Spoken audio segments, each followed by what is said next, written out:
Welcome to the Blue Cafe. We offer stories of infidelity, betrayal, and redemption. Please like and subscribe. Cheers. Now, on to today's story. It wasn't just an EA. It was lies from the day we met. Rant. Today I learned that my husband has been lying to me since our first date. When we met he said he was a year out of an abusive relationship and had been playing Tinder pretty hard. No judgments there, that's what being single is all about, and fresh out of a 17-year relationship, why not? He said he had bagged about 100 girls. It was a lot, but also it was over a year after being with his HS sweetheart for 17 years. Last week I found out my husband had been having an EA. I wrote several other posts about it if you're interested. I'm skipping that here though. So today I learned that my husband lied about his divorce timeline. He cheated on his ex-wife and got caught in March, then went out of state to meet the same girl, this time not hiding it, in May. He moved out when he got back, May 14th-ish, and then played the field until we met 7/21. Knowing he was still sleeping with the woman he cheated on his wife with just over 2 months before meeting me. Also knowing he had sex with over 100 girls in that 2 months. I just feel so disgusted. On top of that, oh yeah, it gets fucking worse, he parades me in front of his ex with his young children early September. His ex files for divorce the week after that. He proposes on the 2nd of November. His divorce is finalized 1/6. We got married on the 21st of March. This whole time I thought they were divorced for a year before we met. But maybe something wasn't done with paperwork yet. I had no idea he cheated twice, was on a sex bender for 2 months, sometimes sleeping with 2 or 3 girls a day, and hadn't filed paperwork yet. I feel so gross. I feel so gullible. I feel so dumb. He had me convinced his ex-wife was abusive. When we met he said he wasn't looking for anything serious, but then he met me and his whole future flashed before his eyes. We started trying for a baby after we got married.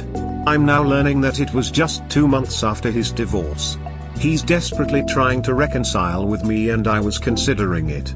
Despite lots of people saying F that, his EA went way too far, but now I know our whole relationship was based on deception. He's so manipulative. I am furious. I am enraged. I feel like the biggest moron in the universe. Warm sweats, cold bed. Post-separation. It's the first morning I'm waking up alone. My alarm didn't wake me up. I'm not actually sure what did. All I know is that I woke up abruptly, in a panic, to a message from you. I set a ground rule that any messages between us can no longer be private. My best friend needs to see everything because I don't trust myself to not go running back to you. I love you so much. Even after how completely, thoroughly, and systematically you betrayed me. Every hour is a journey. I resist the urge to ask you to come home and just hold me while I weep. I bargain with myself. I believe you when you say you'd never hurt me again. I've got a sickness. There's no rationale for why I believe you. You think my hurt is caused by one occurrence. One bad choice you made that continued as an emotional affair for 4 months. You think that your betrayal is something that is an isolated incident, stemming from past trauma. You say you want to be the man I fell in love with. I know you don't read a lot. But the book The Hitchhiker's Guide to the Galaxy talks about this gun called the point of view. If you shoot someone with it, they instantly understand the feelings and thoughts of whomever shot it. I wish I could fill you full of rounds from that gun. I wish you could experience the decay in my heart, the abject loneliness and despair I feel. I was ready and eager to spend the rest of my days with you. You were my partner, my team, my best friend, my hopes and dreams.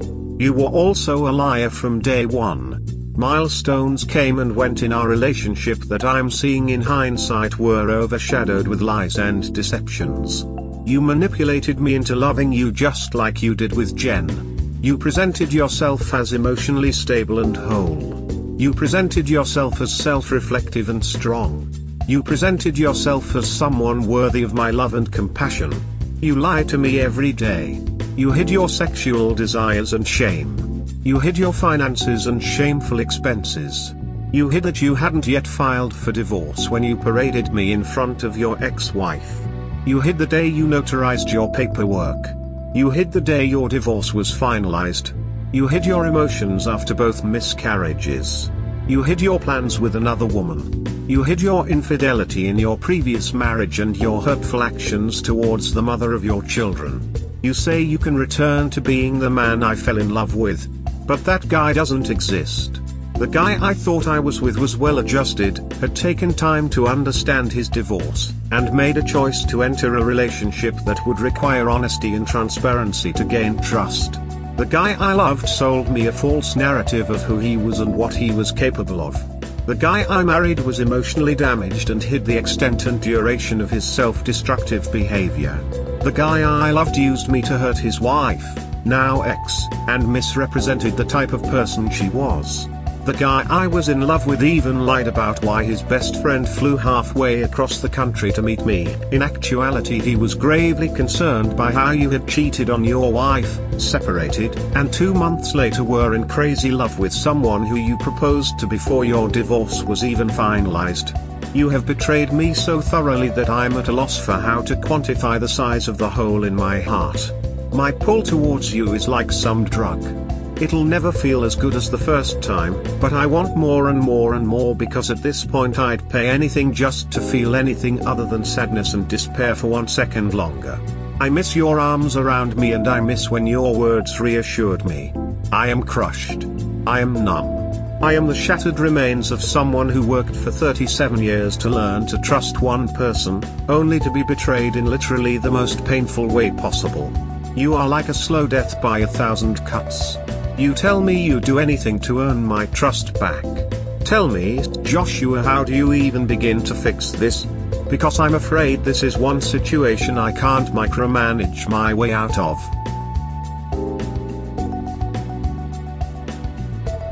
Random sobbing, everything is a trigger. Rant. When I found out about my husband's infidelity, I wound up calling this employee assistance line I have at work. The woman I talked to saved me from having a nervous breakdown. Today, the EAP service called me back to get my first therapy appointment scheduled. I found my normally funny, gregarious demeanor on the phone was now just this mousy sad person trying really hard not to ugly cry in this person's ear. I usually use humor as a coping mechanism when life gets tough. But that's not working for me with this. I hope I can feel like myself again soon. My co-workers are all very alarmed and it's hard to not be able to be my sarcastic, witty self. I've shared my situation with a few select people who have all been very nice. But I can't tell everyone what's going on. And that's exhausting too. The damage here is so complex. Every aspect of my life is broken, changed. I can't just bounce back. I don't feel secure. I'm always on the verge of tears. I really love Reddit as an outlet. The outpouring of support and people that relate to my feelings makes me feel more normal. This isn't fair. I didn't deserve this. I keep saying both of those things. I have to keep saying those things. Hopefully soon I can wear this pain like a badge of honor. Where we find support. Reflections. I find that my husband's ex-wife has been an incredible source of support for me in all of this. She has no reason to, but she's been kind to me and has opened herself up and has shared insanely personal stories with me that are helping me realize this problem isn't my fault and didn't start with or because of me, or with her, for that matter. We have talked at length about how good we know he is, his emotional issues, his tragic childhood, and about the frustrations of loving someone who can't get out of his own damned way and allow himself to be loved. It feels nice supporting one another, and it also feels nice knowing that the kids have a way to see me that doesn't involve seeing him. He spent so much time talking about how horrible she was. At least one positive to come out of this is that she and I are able to support each other and get some sort of validation and closure. Thanks, Karen. You're an incredible woman. The randomness of my waking emotions. Reflections. It's only been 9 days since discovery. Some mornings I wake up and cry because he's not next to me. This morning I woke up and reflected on how the bed is mostly still made due to the pillow man I erected next to me so I wouldn't feel so alone. I have nobody to make a to-go breakfast for. There was no reason to rush to get up. I can go to the bathroom with the door open so my cat isn't pawing at the door, meowing to be with me while I use my round, wet cat box. The house is quiet. Everything is exactly where I left it. You didn't spill cold brew on the counter. You didn't forget your wallet again, like you did on our very first date. I'm worried you're not eating at the hotel. I wonder if you slept. I wonder if you made a person out of pillows who was cold to the touch beside you. I wonder if you woke up before your alarm like you usually would and were on your phone in the dark, talking to a new her. I've asked you to leave our home for the foreseeable future. You say you want to prove to me that you'll never hurt me this way again. I don't understand why this only started mattering to you once it got taken away. I wonder what the future holds. Will I always be stoic, like I am right now? Will the house always be still and calm? What will you tell your kids? Will they miss me? I miss them so much. I wonder when I'll be ready to see you. I know you need clean clothes. I'm stressed about how inconvenient your life must be right now, and my instincts are to make you feel better and give you everything that you need to be happy and safe and loved and warm. Fight that feeling, Kate. It's the hardest to not miss you when I'm calm like this. Tears are violent and it's easy to forget what I'm feeling in the hysteria. But in the calm, I rationalize and reflect on these silent emotions. I miss the things we took for granted, like there always being a full jug of cold brew in the fridge, you always trying to leave for work before waking me up, or the exhausted kiss goodbye you'd give me, even if I had morning breath. I miss you so much. I'm angry that your actions broke my world apart. I wonder how I'll feel tomorrow morning. Why do I even miss you? Rant. You broke my heart. But I can't help but wish your big strong arms were around me. You make me feel like a pathetic, gullible loser. You lied to me so many times about so many things. I was looking forward to every day of our future together. My face hurts from crying and I can't breathe. You took pains to lie and earn my trust. You coaxed me out of my comfort zone and made me feel real love for the first time in 37 years. I didn't deserve this. I'll miss waking up early to make you breakfast. I'll miss bruises on my hips and thighs. I'll miss waking up to you staring at me. I'll miss trying to stick my finger in your belly button and wrestling in bed. I've never felt this way about anyone. I loved you so completely. And now I'm completely devastated. I hate you. I love you. I miss you. Bittersweet happy day. Reflections. I found out about my husband's lies and 4-month EA on the eve of our 1-year wedding anniversary. We bought all new appliances as a gift to one another. Most of them arrived today and the installers just left. I started sobbing hysterically. It's a bittersweet happy day. I hurt so badly. I am hyperventilating. I wish you were here. I'm not sure if this desire to have you here is my trauma/PTSD or if it's real. I'm scared. I'm sad. I'm afraid of you. I feel like I opened my whole life up to a stranger. I'm writing 30 posts a day about my grief and struggles. I'm watching what you're writing. I'm glad you're seeking help and working through your issues. I also feel like you broke me in a way that's irreparable. I can't stop crying. The cat seemed unaffected.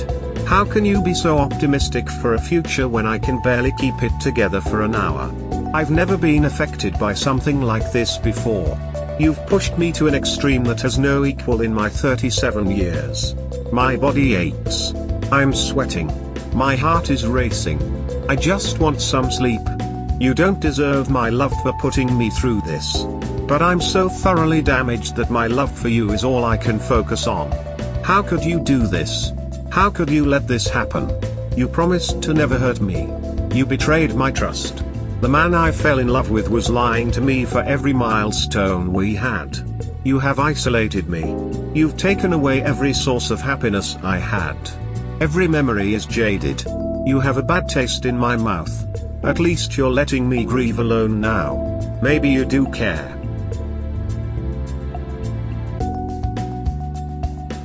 This is fine. I'm fine.